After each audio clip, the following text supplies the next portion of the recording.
यहाँ हम गाउस के नियम के अनुप्रयोग पढ़ रहे हैं। तो पहला जो अनुप्रयोग है वो है अनंत लंबाई के एक समान आवेशित सीधे तार के कारण विद्युत क्षेत्र। तो इसके लिए हमें कुछ बातें ध्यान रखनी है। सबसे पहले कि माना ये जो है हमारे पास अनंत लंबाई का एक सीधा धारावाही चालक है जो अनंत लंबाई का है और इसमें जो आवेश है वो एक समान रूप से वितरित है। दूसरा, इस तार से आर दूरी पर अर्थात इस तार के से आर दूरी पर बहुत सारे बिंदु हो सकते हैं। यही बिंदु हो सकता है, यहाँ से आर दूरी पर इधर बिंदु हो सकता है, आर दूरी पर यहाँ भी बिंदु हो सकता है। तो इस प्रकार से इन दूरी पर जो बिंदु P है, जैसे ये बिंदु हमने P ले रखा है, इस पर विद्युत क्षेत्र E का मान ज्ञात करना।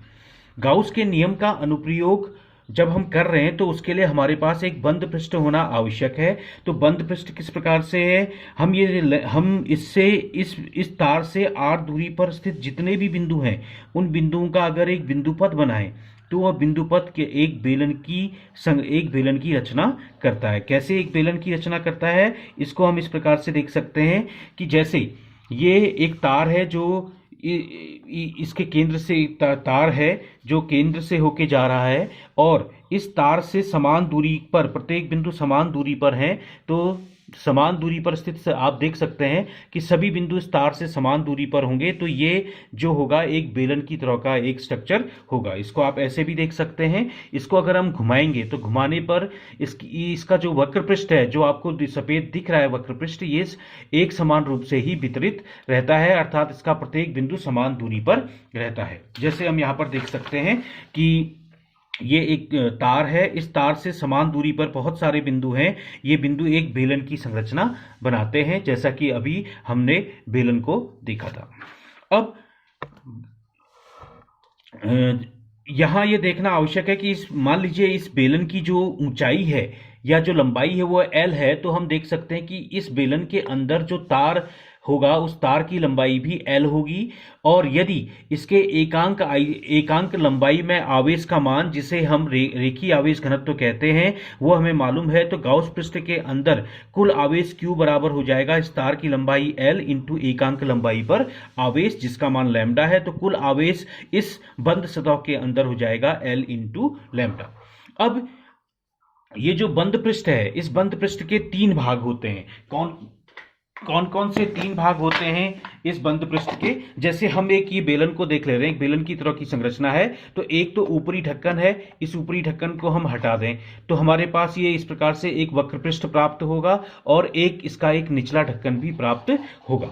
तो इस प्रकार से किसे तीन भाग होते हैं। पहला होता है वक्र पृष्ठ हेतु। वक्र पृष्ठ क्या होता है? वक्र पृष्ठ होता है ये वाली जो सतह है, जिस सतह पे अभी मैं उंगलियां फेर रहा हूं, ये जो सतह होती है इसको वक्र पृष्ठ कहते हैं। इसका ऊपरी ढक्कन एक दूसरा पृष्ठ होगा और इसका जो निचला ढक्कन होगा वो तीसरा पृष्ठ होगा।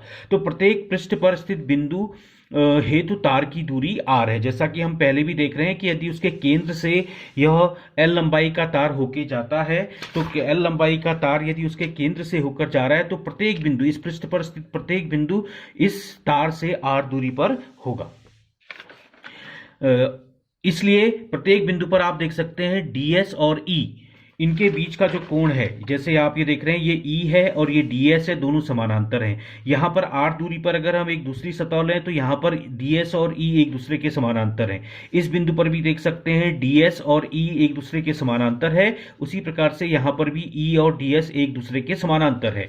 तो वक्र पृष्ठ के प्रत्येक बिंदु पर E और ds एक दूसरे के समानांतर है। कोण का मान 0 होगा, इसलिए E डॉट ds का मान हो जाएगा E इंटू ds, क्योंकि cos 0 का मान 1 होता है। और L लंबाई का तार है, L लंबाई के तार में जो आवेश है, अर्थात ये जो कुल आवेश इसके अंदर है, उसका मान हो जाएगा L लैम्डा, जैसा कि हम पहले देख चुके हैं।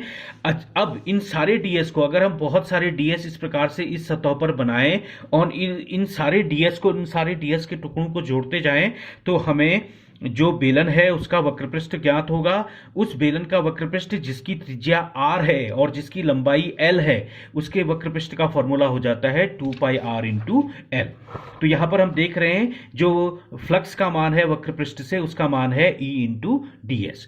अब हम बात करते हैं दूसरी और तीसरे पृष्ठ हेतु। दूसरे और तीसरे पृष्ठ कहने का मतलब, यदि हम इसके ऊपरी पृष्ठ को यहाँ पे देखें तो ये जो ढक्कन है, ये ढक्कन ऊपरी पृष्ठ को निरूपित कर रहा है। इस ऊपरी पृष्ठ में जो एरिया वेक्टर होगा ये ऊपर की ओर को होगा जहां से हम इसको देख रहे हैं, जबकि वैद्युत क्षेत्र की जो दिशा है, वैद्युत क्षेत्र की दिशा इस प्रकार से है जिस दिशा में हमने स्केच पेन की नोक है, और जो क्षेत्रफल वेक्टर है वो ऊपर की ओर को है, दोनों के बीच का कोण 90 डिग्री है, चाहे वो इसकी ऊपरी सतह हो जिसको आप यहां पर देख सकते हैं, ये या तो इसकी ऊपरी सतह है, इस ऊपरी सतह पर ds वेक्टर ऊपर की ओर को है, वैद्युत क्षेत्र E इधर पर है हर एक बिंदु पर।